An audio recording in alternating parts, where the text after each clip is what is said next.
આયુષ્યના અવશેષે વૃદ્ધ દંપતીની મર્મવેદના વ્યક્ત કરતી ગુણવંત વ્યાસની વાર્તા અંત વિનાનો અંત. આકાશેથી અંધારું ઉતરવા લાગ્યું. કાળા ડિબાંગ વાદળોને કારણે અંધારું આજે વધુ ડરામણું લાગતું હતું. અંધારું ગાઢ બને અને વરસાદ રૂપે તૂટી પડે એ પહેલાં ઘરે પહોંચી જવું જરૂરી હતું. ભવાની શંકરે લાકડીને ટીકે લાંબા ડગ ભર્યા. વજીમાં પાછળ રહી ગયા. ભવાની શંકરને પણ ઊભા રહેવું પડ્યું.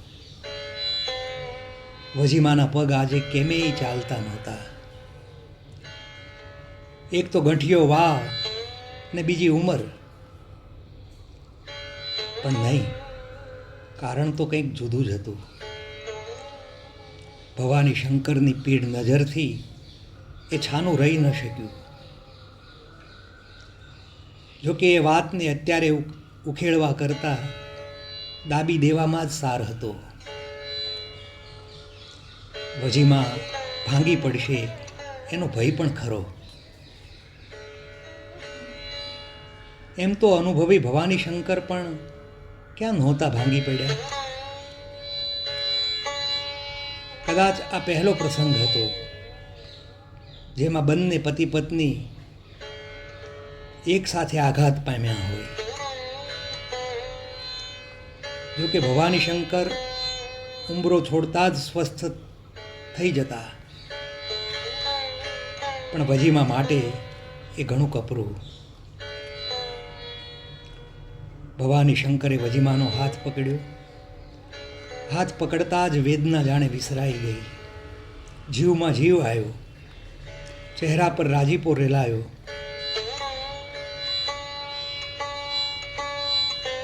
કંઈક આવા જ સમયે પિતાજી સાથે વહુ બાબતે અણસમજ થતા ભવાની શંકર પરિણાને 5મે જ દિવસે વ્રજકુંવરનો હાથ ઝાલી ઘરની બહાર નીકળી ગયા. ઘરના માટે જ નહીં, ગામના લોકો માટે પણ જાહેરમાં પત્નીનો હાથ પકડવાની ઘટના નવી હતી. એ મેઘલી રાત મિત્ર મોહનને ત્યાં જાગતા વિતાવી હતી. ભવાની આખી રાત વ્રજકુંવરનો હાથ પકડીને બેઠા રહ્યા.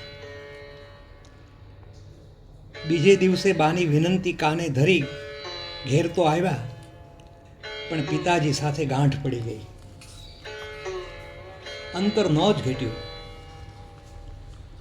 થોડા મહિના પછી પિતાજીનું મોત પણ એમની આંખો ભીંજવી ન શક્યું. વજીમા સામે એ ઘડી તરવરી રહી. આમ તો હાલતા ચાલતા હાથ પકડવાની આદત એમને નહીં. સમય અને સમાજનું એ માન જાળવે, પણ વ્રજકુંવરને મુશ્કેલીમાં જોતા જ એ પાળ ઓળંગી બેસે. ત્યારના ભવાની શંકર પણ નોખા જ લાગ્યા હતા, ને આજે પણ એ એવા જ અનોખા લાગ્યા. વજીમાના પગમાં જોમ આવ્યું. જવાનીનો જોર જાગ્યો હોય એમ એમણે પગ ઉપાડ્યા, પણ શરીર ગાંઠતું નહોતું. થાક પરસેવો બની અંગ અંગને પલળવા લાગ્યો. રૂં જેવું શરીર ભારેખમ બની હાંફવા લાગ્યું.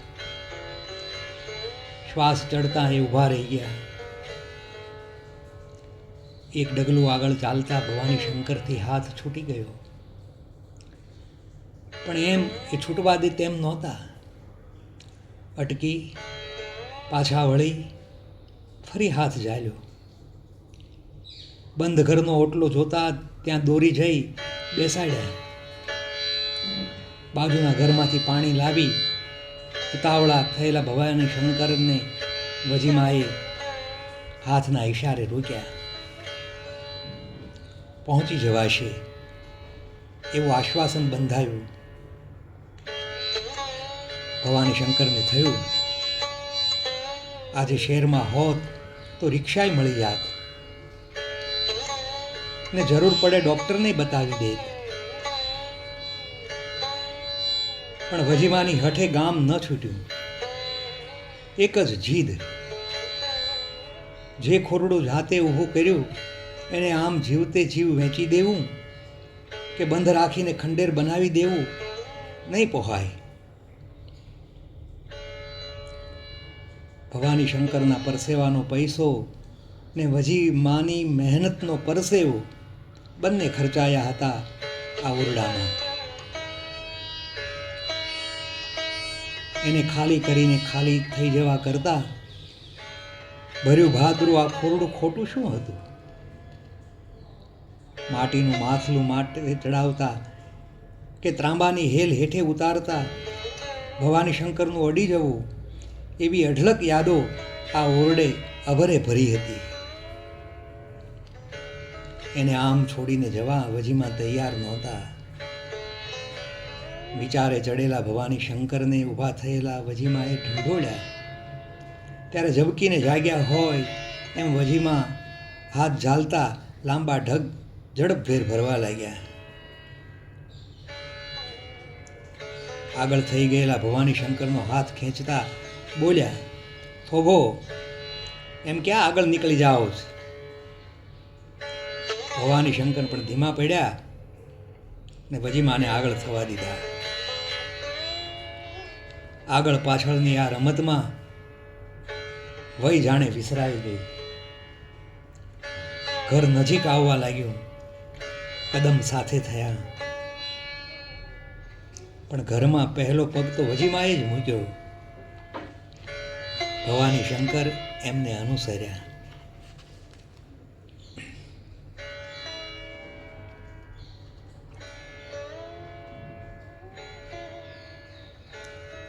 બહાર ઝરમર શરૂ થઈ ગઈ હતી. અંદર બત્તીનો આછું અજવાળું બે ચહેરાની ચહલ પહલની ભીત પર ચિતરી રહ્યું હતું. પીળા પ્રકાશમાં પડછાયા વધુ કાળા લાગતા હતા. બહારનો અંધકાર ઓઢીને આવેલા આ ઓળાને ઘેરતો ઝાંખો ઉજાસ અળપાતા અટકાવી રહ્યો હતો.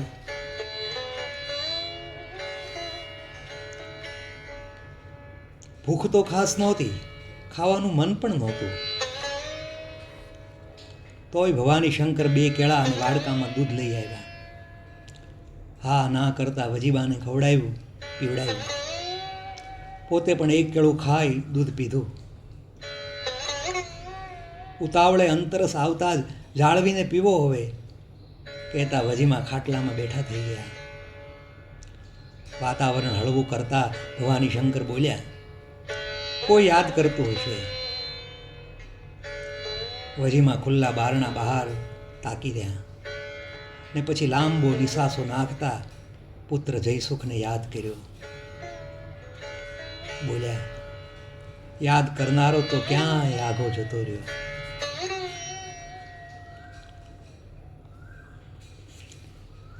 ભવાની શંકર ખાલી વાડકાને ચોકડીમાં મૂકી બારણા પાસે આવ્યા. બહારના અંધકારને ઘરમાં વધુ ઘૂસતો રોકવા બારણા બંધ કર્યા. વરસાદનો અવાજ ધીમો પડવાને બદલે વધવા લાગ્યો. બહાર વરસાદનું જોર વધતું હતું. હવે તો પવને ફૂંકાવો શરૂ થયો. નળિયા પર વરસાદ જાણે તાંડવ કરવા લાગ્યો ને નેવા સૂર પરાવા લાગ્યા. ઘરમાં કોઈ કોઈ જગ્યાએ ચૂવા ટપકવા શરૂ થયા. ચૂવા નીચે ભવાની શંકરે વાસણ ગોઠવ્યા. તાંડવમાં જાણે ડમરૂનો નાદ ભળ્યો. બે ચાર ઉઠબેસ કરવાથી ભવાની શંકરની કમર દુખવા આવી. હાથ કમર પર મૂક્યો. વજીમાંથી બોલ્યા વિના ના રહેવાયું. મૂકો જંજાળ, બધું થાહે, હવે નિરાતે બેહો. લાઈટ જાય એ પહેલાં થોડું આટોપી લઉં ને, એમ કહેતા ભવાની શંકરે ખાટલા પાસેની આરામ ખુરશીમાં લંબાવ્યું. ગામડાની લાઈટ એક તો પહેલેથી ઝાંખી ને આવા વરસાદમાં પાછી ક્યારે ડૂલ થઈ જાય કાંઈ નક્કી નહીં. ભવાની શંકર એક લાંબો શ્વાસ લીધો. છાતીની ડાબી બાજુ થોડું કળતર થયું. છાતીએ હાથ રાખી ફરી લાંબો શ્વાસ લઈને છોડ્યો. 2-4 વાર આવું કરતાં સારું લાગ્યું. એ જોઈને વજીમાં ફરી ખાટલામાં બેઠા થઈ ગયા. દુખે છે? લાવો બામ લગાડી દઉં. કંઈ નથી, બસ આ તો દોડાદોડીને કારણે અમથું. ભવાની શંકરે ઊભા થવા જતાં વજીમાને રોક્યા, પણ આ વખતે તો એ ન જ રોકાયા. બામ શોધી ભવાની શંકરની છાતીએ હેતથી ઘસવા લાગ્યા. છાતીના સફેદ વાળની વચ્ચે ફરતી ઘોવરણી આંગળીઓથી કરચલીઓમાં જાણે રોમાંચ ફૂટ્યો. કેટલીય રાતો એક સામટી મનમાં ઉભરી આવી. બંધ આંખે આરામ ખુરશીમાં પડેલ ભવાની શંકરની વૃદ્ધ છાતી જુવાનીના દિવસોને અનુભવી રહી. દરદ જાણે ભૂલાઈ ગયું. સુખદ પળો આંખો મીચીને માણી રહ્યા. પણ થોડી જ વારમાં વજીમાનો વધતો શ્વાસ સાંભળી ઝબક્યા. રહેવા દે, બસ હવે સારું લાગે છે, એમ કહેતા એમણે વજીમાને રોક્યા. વિચારો તૂટતાં જ વજીમાને શરીર તૂટતું હોવાનું ભાન થયું. એ સાથે જ તૂટી પડેલા મોહનલાલ યાદ આવ્યા. મોંઘીમાના જવાના આઘાતે 2 જ મહિનામાં કેવા ન ખાઈ ગયા હતા મોહનલાલ. પરણીને આવેલા મોહનલાલે પેલો પરિચય મોંઘીમાનો કરાવ્યો. ત્યાંથી એ જોડીના અઢળક પ્રેમના પોતે સાક્ષી રહ્યા હતા. મોંઘીમાની વિદાયથી પ્રેમ નહોતો તૂટ્યો, પણ મોહનલાલ ભાંગી પડ્યા. આજે હાંજે એમને જોતા જ કેવા હચમતી ગયા હતા આ 2 જણા. 2 જ મહિનામાં તો ખર્ચાઈ ગયા હતા સાવ દેહથી. ભવાની શંકરને તો પોતે જાત સંભાળતા જોયા, પણ ખુદ કાબુ ન રાખી શક્યા જાત પર. કળજ ક્યાં વળી છે હજી? વજીમાં ફરી ભાંગી પડ્યા. વારે વારે ભવાની શંકર સામે જોતા કોઈ અકળ ભયે થરથરી રહ્યા. ઉંમરની સાથે આવેલી ઉપાધિઓએ શરીર તો નબળું કરી નાખ્યું હતું, પણ મને સાવ ખોખલું થઈ ગયું હતું. મોહનલાલના આઘાતે શરીર વધુ કથળ્યું. માંડ ભૂલાયેલી એ ઘડી ફરી તાજી થતા વજીમાં ઊભાતા ત્યાં જ બેસી પડ્યા. પળભર તો કશું ન સમજી શકેલા ભવાની શંકર ઘટનાની ગંભીરતા જોતા તરત ઊભા થઈ ગયા. વજીમાને ઝાલ્યા, ટેકો દઈ ખાટલે સુવડાવ્યા. ખાટલાની ઈસ પર બેસી માથે હાથ ફેરવતા ધીરેથી પૂછ્યું, ઓચિંતું શું થયું? બિચારા મોહનલાલ કેવા વજીમાં વધુ બોલી ન શક્યા. ડૂસકું ન ખાઈ ગયું. ભીની આંખે ભવાની શંકરને તાકી રહ્યા.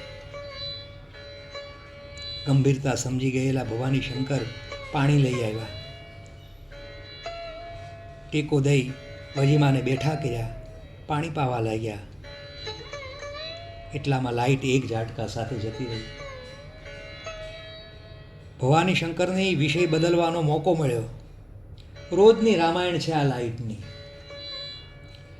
હવે જરૂર શું છે એની? વજીમાં વાતમાં પરોવાતા લાગતા ભવાની શંકરે દોર લંબાવ્યો. અરે મારે હજી ગીતાના પાઠ કરવા બાકી છે. કાલ થાહે, નિરાતે કરજો, પણ થોડું સારું લાગશે કરું તો, એમ કહીને ભવાની શંકર ઉઠ્યા. સારું લાગવાની વાતથી વજીમાએ ઉઠવા દીધા. અંધારામાં અટવાતા અથડાતા બારણા પાસે આવ્યા. બંધ બારણા ખોલી નાખ્યા. કંઈકેય અંદરનું અંધારું બહાર ઠલવાય, પણ બહારની ઠંડી હવા ઘરમાં ઘૂસી આવી. વાદળા પાછળ લપાયેલા ચંદ્રનો ઝાંખો ઉજાસ પણ આવ્યો સાથે. ભવાની શંકરને ને વજીમાને બેયને સારું લાગ્યું. ટેકાયેલા હાથ પગે ફાનસ ને બાકસ શોધી કાઢ્યા. દિવાસળી પેટાતા જ ઓરડો અજવાળાથી ભરાઈ ગયો. ફાનસ સળગ્યું. કાચની કાળાશ ઝાંખા ઉજાસને વધુ ઝાંખો કરી રહી. હાલશે એવું લાગતા ભવાની શંકરે ચલાવ્યું. પેટાવેલું ફાનસ ટોડલે ગોઠવ્યું. અજવાળું ઉંબરો ઓળંગી માંડ બહાર જઈ શક્યું થોડુંક. બહારનો અંધકાર એને આગળ વધવા દે એમ આજે લાગતું નહોતું.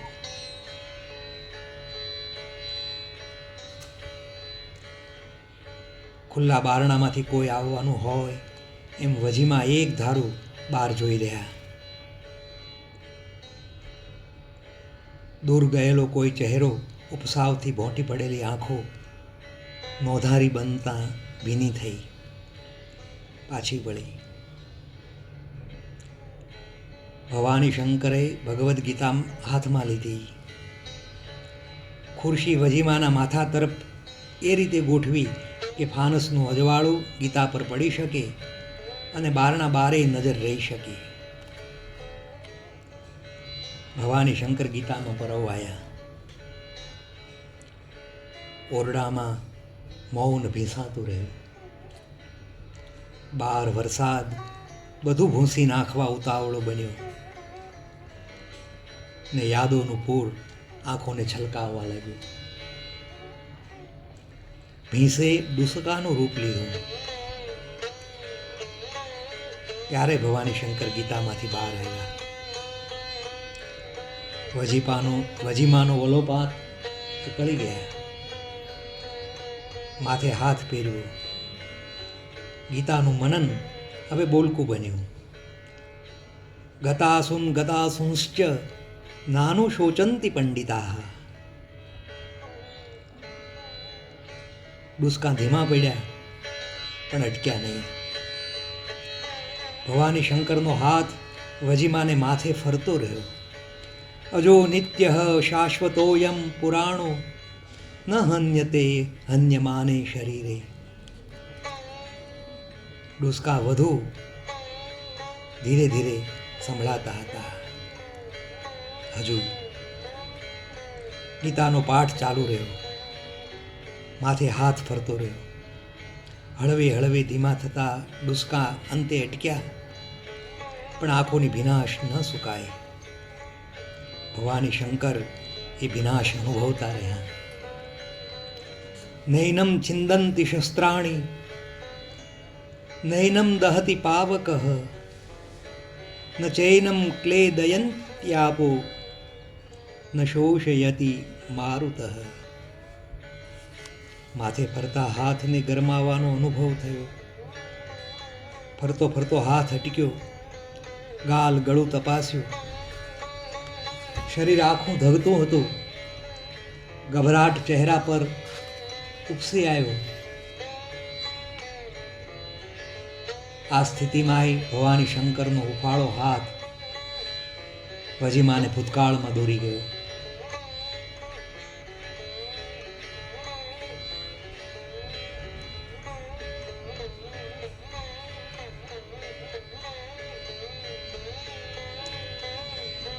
જયસુખના જન્મ ટાણે આ જ હાથ આખી રાત માથે ફરતો રહ્યો હતો. એ યાદ આવતા આંખોમાં તેજ ઝળક્યું. ફાનસ ભડભડ થવા લાગ્યું. ભવાની શંકરે ગીતા સંકેલી. ફાનસની વાટ સહેજ નીચે ઉતારી. અજવાળું સંકોચાયું. બહાર ડોકિયા કરતો ઉજાસ ખાટલાની આજુબાજુ લીપણ કરવા લાગ્યો.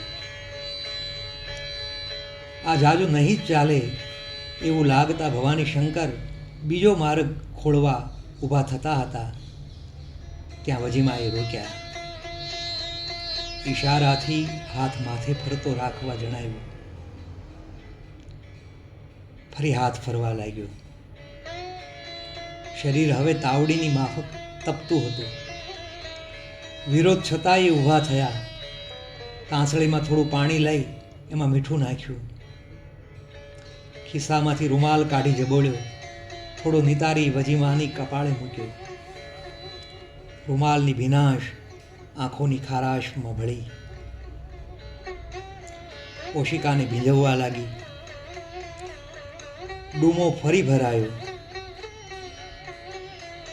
મોટેથી રડી પડાશે કે શું એવું લાગતા વજીમાએ ડૂસકું રોક્યું. પણ ખાસી રૂપે એ પોતાનું પોત પ્રગટાવ્યા વિના રહી ન શક્યું. વજીમાંથી બેઠું થઈ જવાયું. ભવાની શંકરનો હાથ હવે પીઠ પર ફરતો હતો. ખાસી માંડ હેઠી બેઠી. વજીમાં ઊભા થયા. ભવાની શંકરે સવાલ ભરી નજરે જોયું. ટચલી આંગળીનો ઈશારો કરતા વજીમાંથી સહેજ મલકી જવાયું. ગંભીર ભવાની શંકર 1 મિનિટ કહેતા ઊભા થયા. ચાદરને વજીમાં ફરતી લપેટી હાથ ઝાલ્યો ને બારણે લાવ્યા. બારણા પાછળ લટકતી છત્રી લેવા હાથ લંબાવ્યો પણ વજીમાએ રોક્યા. ઓરડાનો ઉંબળો ઓળંગીને ઓસરીમાં આવતા થોડું સારું લાગ્યું. પાણીયારાની ચોકડીમાં બેસી ગયેલા વજીમાં ઊભા થતાં જ ભવાની શંકરે ડોલમાં રહેલું પાણી ચોકડીમાં ઢોળી દીધું. જેમ તેમ ચાદર લપેટીને વજીમાને અંદર લઈ જવા ઉતાવળા થયેલા ભવાની શંકરથી અજાણ વજીમાં ધોધમાર વરસતા વરસાદને જોઈ રહ્યા, જાણે પહેલી વાર જોતા હોય. ઘડીક તો બહાર જઈ ભવાની શંકર સાથે ભીંજાવાનું મન પણ થઈ આવ્યું. જોકે ઠંડી ચડશે એ બીક કઈ લાગી. ધ્રુજારીને ખુદ ભવાની શંકરે અનુભવી. ઝડપભેર એમણે વજીમાને અંદર દોર્યા, ખાટલામાં સોડાવ્યા, માથે ગોદડું ઓઢાડ્યું. બારણું બંધ કરતા એ વિચારતા બેસી રહ્યા. બસ આજની રાત નીકળી જાય એટલે ભયો ભયો. સવારે શહેરમાં કોઈ ડાક્ટરને બતાવશું. મન અવળે વિચારે ચડ્યું. અડગ એવા ભવાની શંકર પણ એથી ધ્રુજી ગયા, ડગી ગયા. મનમાં ડર પેઠો. કંઈક અણધાર્યું તો નહીં બને ને. હે ભગવાન, એનાથી આકાશ સામે જોવાઈ ગયું. મૂંઝારો વધ્યો. છાતીમાં કળતર શરૂ થયું. એને ગાંઠ્યા વિના પ્રભુ સ્મરણ કરતા ઉગમણી બાજુ જોઈ રહ્યા. થોડી પળો માંડ વીતી હશે ત્યાં વજીમાં પડખું ફર્યા. પરસેવે રેબ જેબ ચાદર ગોદડું હટાવ્યું ને બંધ બારણાને જોઈ રહ્યા. એમની નજર વાંચી ગયેલા ભવાની શંકરે તરત ઊભા થઈ બારણા ખોલ્યા. ઠંડી હવાની એક લહેરખી અંધારામાં જ ઓરડાને ટાઢો કરવા લાગી. હાથમાં હાથ લઈ બેઠેલા ભવાની શંકરને વજીમાં એક ધારું જોતા હતા.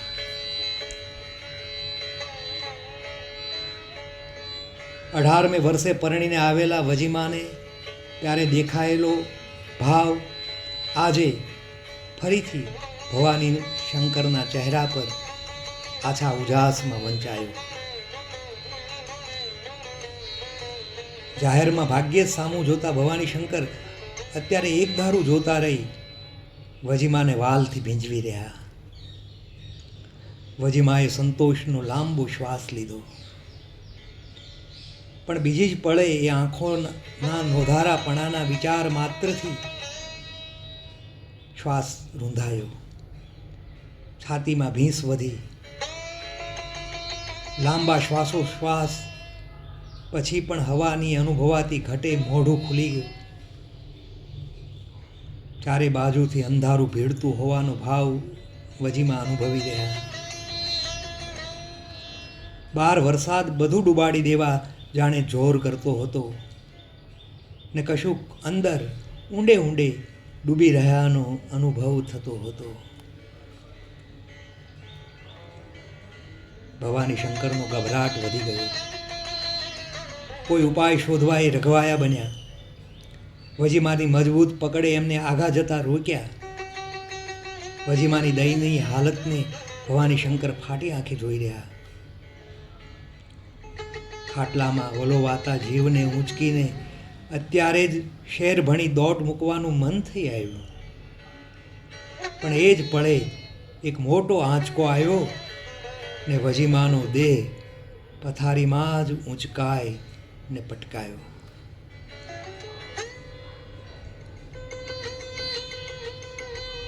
વજીમાના હાથની પકડ ઢીલી પડતા જ છૂટો થયેલો ભવાની શંકરનો હાથ એકલા પડ્યાની ભોંઠફ અનુભવી રહ્યો.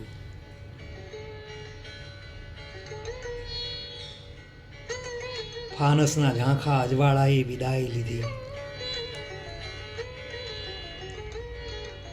ઓરડાને અંધારું ઘેરી વળ્યું.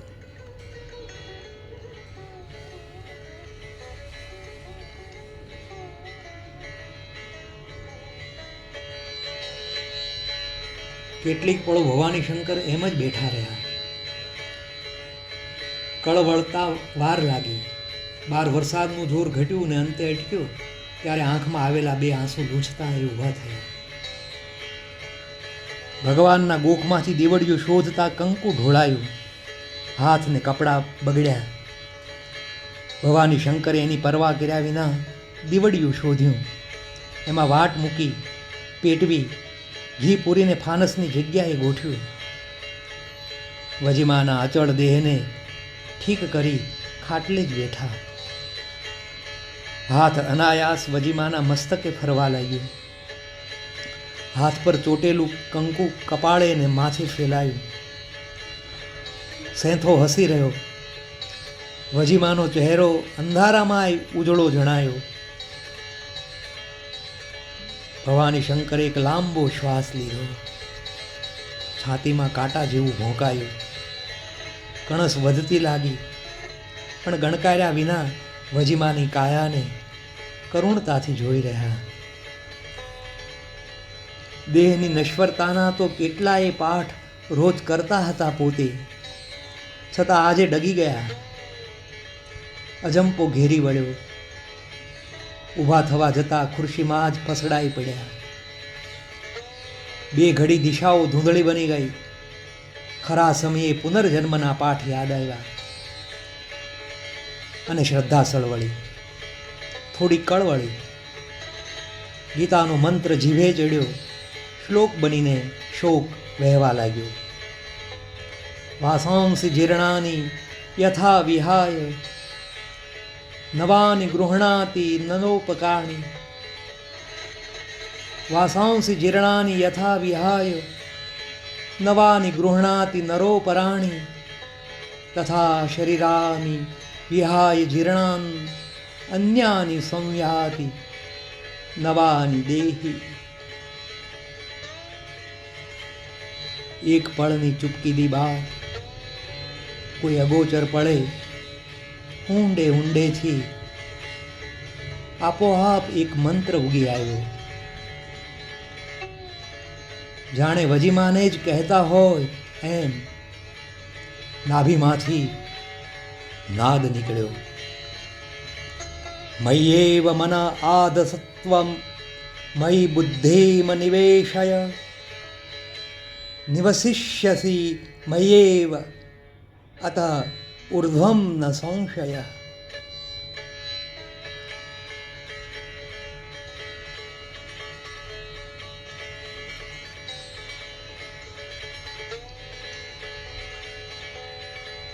વહેલી સવારે દૂધવાળાએ બૂમ મારી. કોઈ બહાર ન નીકળતા એ અંદર આવ્યો.